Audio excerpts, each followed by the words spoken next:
Isabel, I think the stir craziness is sort of driven by two things. One is you're kind of worried and afraid, and you don't know, is this going to get into your household? Are people going to have to deal with the virus themselves? And the second part is your whole life has been shifted. The normal patterns, the regular things you count on, even the regular environment that you're in is now different. And when you put those two things together, it's really unsettling and difficult to deal with psychologically.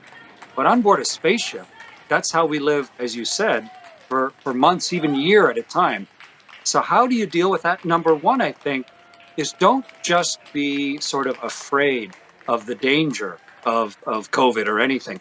Dig into the actual risk of it. Become expert on what it is about COVID that you need to know. What causes it? How might you catch it? How can you minimize your own chances? What are the symptoms? If you start to get the symptoms, what should you do? So that you actually have a way to react. You're not just crossing your fingers and hope. That's not how astronauts fly spaceships.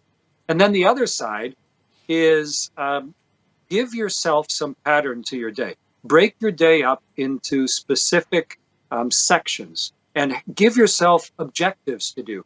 Normally, those are externally dictated to us. But if you can give yourself a list, what do I want to get done if I'm in this house for a week or a day or a month? What are the things that I would really like to get done this period? And then start doing them one at a time. That's how we live on a spaceship. We deal with the danger, and then we give ourselves tasks and work at it so that each day is full and productive. And then you got the whole universe in your window. Whole universe at your window? I imagine you're full of a lot of bullshit, so it could take a long time to run through all the despicable lies you're up to. But in a nutshell, why are you pushing this fraud? I'm working with the research team to try and be able to detect COVID just by laying your fingertip on a light sensor. That's a really bright group of people. I'm working with various companies, all remotely like we are here, to talk about ideas of how to be more productive. I'm taking care of my granddaughter, and she normally lives in China, so she's learning the alphabet, and we're currently struggling with the difference between the letter S and the letter C. And then I'm doing projects around the house. I rewired the stove, and I had to. I tried to decide to figure what all the keys did that I had in a big bucket, and I went around and tried every lock and every key that I owned, and I got to throw away a bunch of keys, and I found a bunch of keys that work. So to me, it's a mix of external work as well as private, personal, family work.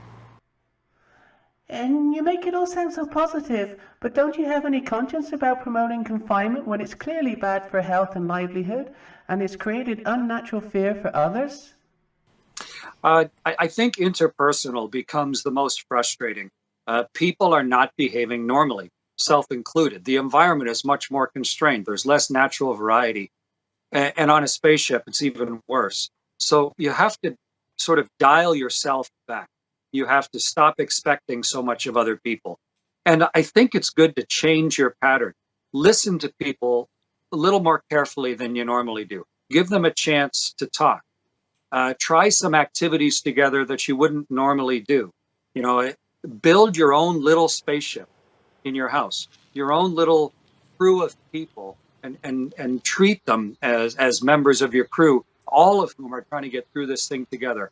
And that's what we do on board, a lot of mutual respect and a lot of compassion and giving time to each other. And I think that might help within the confines of everybody's homes who are self-isolating all around the world right now. Well, maybe there's lessons here for governments, because the ISS is the biggest of deceptions, showing nations come together to tell complex lies and also promoted this scamdemic. Do you think this is a chance for governments to clamp down even more and push through the New World Order? It's proving to be an example that we will have difficulty ignoring when you're through it. But the only way to really make it last is to institutionalize some of the lessons that we're learning, not just have them be a quick random thing and then go back to our old patterns. If we can learn from this, both how we respond scientifically, but also how we respond collectively as people, and make that part of how our governments work, institutionalize the structures of it, then perhaps it will carry over into the other issues that are more regularly and more prevalently facing us when we're done with COVID.